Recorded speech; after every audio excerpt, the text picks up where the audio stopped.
ጥያቄ ላይ በክርስትና ላይ ነው። አንተ ኢየሱስ ጌታ ነው ብለህ ታምናለህ? ኦኬ፣ አዎ አምናለሁ። እሺ፣ ኢየሱስ ፍጡር ነው። እንዴት ነው ፍጡር የምታመልከው? ኦኬ፣ መልካም መዝሙር ያረዳለህ ፎይ ኦኬ፣ ትንሽ አብራራላት። እሺ ጥሩ መልካም። የአዊሽ የእነሱን ትምህርት ቢያስረዱን ጥሩ ነበረ እና ቆይ ልመልስልሽ ነው ሀዩ ቆይ ልመልስልሽ አንዴ። ምክንያቱም የእናንተ ትምህርት ጠይቆ መመለስ አትፈልጉም ፈጽሞ እና ጥያቄዎች ጠይቀው አንዴ ቆይ ሀሳብ የሚሰጧችሁ አይደለም እኮ አንቺ መስጠት እኮ አለብሽ። ገዝት እኮ ልከሽ የገባሽው አንቺ ነሽ። ስለዚህ ገዝት ልከሽ ከገባሽ ጥያቄ መልስልኝ። ለምንድን ነው የምትፈሩት? ኢየሱስ ጌታ ነው ወይ ስትባሉ ጥያቄ መልስልኝ። አንዴ ሀዩ እሺ እንመልስልሽ፣ ችግር የለውም። አዎ ኢየሱስ ክርስቶስ የጌቶች ጌታ ነው፣ የዓለማት ሁሉ ፈጣሪ ነው፣ በስጋ የተገለጠ አምላካችን ነው። ማስረጃ ልስጥሽ። የዮሐንስ ወንጌል ምዕራፍ 1 ጀምሮ እስከ 14 ስታነቢ በመጀመሪያ ቃል ነበረ። አንድ የሚንኮሻኮሸውን አስታኪው። እሺ እሺ እየሰማሁህ ነው። እሺ በመጀመሪያ ቃል ነበረ፣ ቃልም በእግዚአብሔር ዘንድ ነበረ፣ ቃልም እግዚአብሔር ነበር ብሎ ከዛ ቃልም ስጋ ሆነ ይላል። ስለዚህ ያ በስጋ የተገለጠው አምላካችን ራሱ እግዚአብሔር የሆነው አምላካችን ፈጣሪያችን ኢየሱስ ክርስቶስ ነው። በስጋ ተገለጠ እንጂ እርሱ ፍጡር አይደለም። ፍጡር የሚባለው ከምድር የተጀመረ ማለት ነው። ኢየሱስ ክርስቶስ አምላካችን ኧረ ልመልስልሽ ፕሊስ።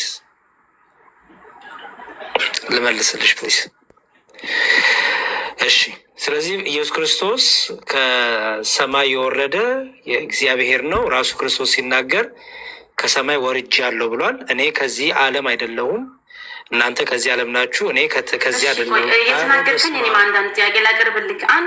ለምንድን ነው የማሰሚኝ? እንዴት ነው መሪም የወለደችው?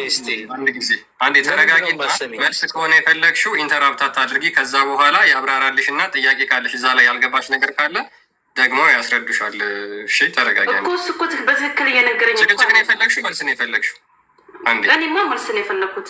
በቃ አሁን አንዴ ሚዩት አድርግሽ አድምጥሽ። መዝሙር ያዴ ይቀጥል። እሺ ሀሳቤን አትሸቂብሽ። ልጨርስና ሰብሰብ አድርገሽ ያለሽ ነገር ጠይቅኛለሽ። ኦኬ። ስለዚህ ኢየሱስ ክርስቶስ ምን አለ? ከነ ማስረጃው ነው የምሰጥሽ። የመጀመሪያው ምን አልኩሽ?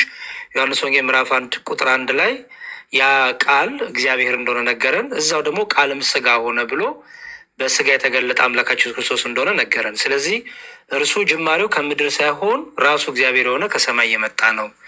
ደግሞ እዛው ዮሐንስ ወንጌል ላይ ደግሞ ይላል እኔ ከዚህ ምድር አይደለሁም፣ እናንተ ከዚህ ምድር ናችሁ። እኔ ከላይ መጥቻለሁ፣ እናንተ ግን ከታች ናችሁ ብሎ ተናግሯል።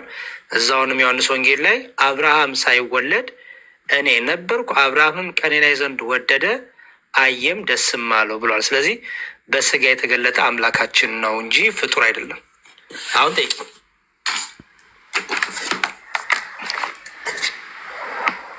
ቁርአን ላይ ደግሞ ሱረቱል ካፍ ላይ ከቁጥር ታዩ መጽሐፍ ቅዱስ ነው የምትጠይቂኝ? ታዩ መጽሐፍ ቅዱስ ነው የምትጠይቂኝ? ፍጡር መሆኑን ላስረዳክ ነው። አንዴ ሀዩ ቅድም እፎች ጠይቃችሁ ከራሳችሁ መጽሐፍ አትጠይቀን፣ እኛ ጥያቄ ያለን መጽሐፍ ቅዱስ ነው ብላችኋል። ኦኬ። ስለዚህ አሁን ከመጽሐፍ ቅዱስ ስለምጠይቅኝ በመጽሐፍ ቅዱስ ስመልስልሽ ቁርአን ላይ ሄደሽ ኢሳ እንዲህ ነው አላህ እንዲህ ብለዋል ስለ ኢሳ እንዳትይኝ። ምክንያቱም አሁን መጽሐፍ ቅዱስ የጠየቅሽኝ ክርስትና የጠየቅሽኝ፣ እኔ መጽሐፌ ቁርአን አይደለም መጽሐፍ ቅዱስ ነው መጽሐፌ። ስለዚህ በመጽሐፍ ቅዱሴ ሞግችኝ። መጽሐፍ ቅዱስ ጠቅሰቅሽን የነገርኩሽ። ከዛ ደግሞ አንቺ በመጽሐፍ ቅዱስ ደግሞ ስሚኝ፣ ቆይ በመጽሐፍ ቅዱስ ጠቅሰሽ ይኸው እዚህ ጋር ፍጡር ይላል አንተ ግን አምላክ ትላለህ ብለሽ አሳየኝ። ቁርአን እንዳትገልጭልኝ ፕሊዝ። እኔ መጽሐፍ ቅዱሳችን አላነበብኩትም፣ ግን ምን ይላል? ኢሳ ብኑ መርየም ይላል። አዎ ኢሳ ምንድን ነው? የመርየም ልጅ ነው። መርየም ወልዳዋለች። ይህንን የወለደችው ደግሞ አግብታም ወይም ደግሞ እንትን አይደለም። ገብቶና እናንተ ደግሞ ኢየሱስ ተሰቀለ ብላችሁ ታምናላችሁ። ኢየሱስ ደግሞ አልተሰቀለም እና ይሁን። እሺ ቆይ እስቲ በእሷ መንገድ እንሄድላት እና ምንድን ነው እሱ በቁርአንሽ ምን ሆነ? እሺ ኢሳ ኢየሱስ ነው ብለን ባናምንም ይሁን። እሺ ምን ሆነ? ቁርአን ሱረቱል ካፍ ላይ ምን ይላል? ኢሳ ብኑ መርየም ይላል። እናንተ ምንድን ነው የምትሉት? ፍጡር አይደለም ነው የምትሉት። ኢሳ ብኑ መርየም ያለው ምንድን ነው? የመርየም ልጅ ነው እያለ ነው እዚህ ጋር ማለት ነው። ይበላ ካዳ ችግር የለውም እኮ። ኦኬ አሁን እናንተ ኢየሱስ ሞቷል ብላችሁ ነው የምታምኑት ወይስ አለ ብላችሁ ነው? ይህንኛው ጥያቄሽ ተመለሰ። የማርያም ልጅ ነው የሚለው ችግር እንደሌለው ገባሽ? ለአለው ችግር አልተመለሰም። ኢየሱስ ፍጡር ነው፣ አምላክ አይደለም። እናንተ ናቸው አምላክ። ኦኬ የማርያም ልጅ መሆኑ መልካም። የማርያም ልጅ መሆኑ ነው የከበደሽ? አዎ ፍጡር እንዴት ነው እናንተ አምላክ የምትሉት? እሱ አምላካችን ደግሞ ማንም አያየውም፣ ሰውም አይደለም። እንደገና ደግሞ ከፍጡር ማምሳያም የለውም። ኦኬ አላህ ያልሹን በሙሉ አይደለም። በደንብ አስተዊ።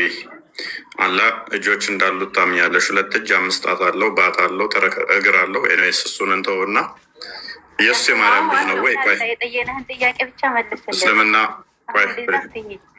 ፕሊስ ጣልቃ አትግቢ። እሷ ነች እኮ ወደዛ ወደ እስልምና ጎትታ የወሰደችው እሷ ነች። መዝሙረ ያሬድ መጽሐፍ ቅዱስ ላይ ልመልስልሽ እያላት። ኤኒዌይስ ምንድነው እሱ ከማርያም ተወልዷል ወይ? አዎ ከማርያም ተወልዷል። ከማርያም መወለዱን ነው ወይ ፈጣሪ አይደለም እንድትይ ያስባለሽ? አዩኒ አዎ ከማርያም መወለድ ነው። ፍጡር እንዴት ነው አምላክ ብለን የምናመልከው? እሱን የፈጠረ ፈጣሪ ነው። አዳምጪ፣ ተረጋጊና ትሆንሽን አዳምጪ።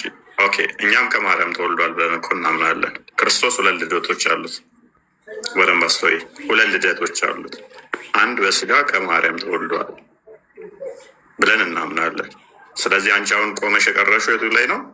ከማርያም ተወልዷል እንደኔ ነው። ስለዚህ ጅማሬው ከማርያም ሲወለድ ነው ብለሽ ነው እያመንሻልሽ አይደለ? አዎ ደግሞ እሱ ምን ብሏል?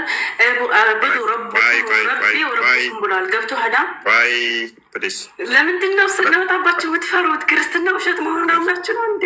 እየጨረስን እንሂዳ። ምን አጋንንት እምነት እውነት ሊሆን አይችል መቼም ጭንቅላት የሌለው አካል አዳምጫ።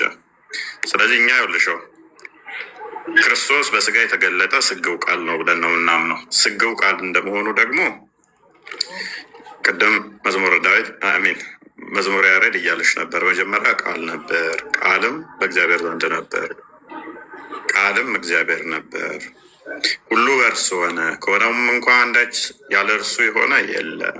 ስለዚህ ሁሉ ነገር የተፈጠሩት በቃል ነው። በማ በእግዚአብሔር ቃል። ያ ቃል ደግሞ ፍጡር አይደለም። የፈጣሪ ቃል ፍጡር አይደለም። እንደኔና እንዳንቺ ደግሞ ድምፅ አይደለም የፈጣሪ ቃል፣ ምክንያቱም ፈጣሪ አምሳያ የለውም። ስለዚህ ያ ቃል በስጋ ተገለጠ። ኧረ ተረጋጊ። ያ ቃል በስጋ ተገለጠ ብለን ነው ምናምን። ቃል አካላዊ ቃል ሁሉን የፈጠረው ከማርያም ስጋና ደም ነፍስን ተካፍሎ በዛ በምታዩ ክርስቶስ ከማርያም በተወለደው ክርስቶስ ያንን በምታቂው ኢየሱስ ከማርያም የተወለደው እርሱ ሁሉን የፈጠረ ማርያምንም የፈጠራት ቃል ከእርሷ ስጋና ደምን ተካፍሎ የመለኮት ሙላት በሰውነቱ ተገልጦ ታየ፣ ተዳሰሰ፣ ተነካ።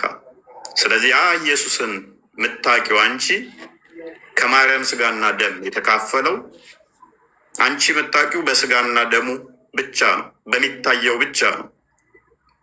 ከማርያም የነሳውን ብቻ ነው ምታቂው። እርሱ ግን በሰውነቱ የመለኮት ሙላት ያለው ቃል ስጋን ተዋህዶ የተገለጠ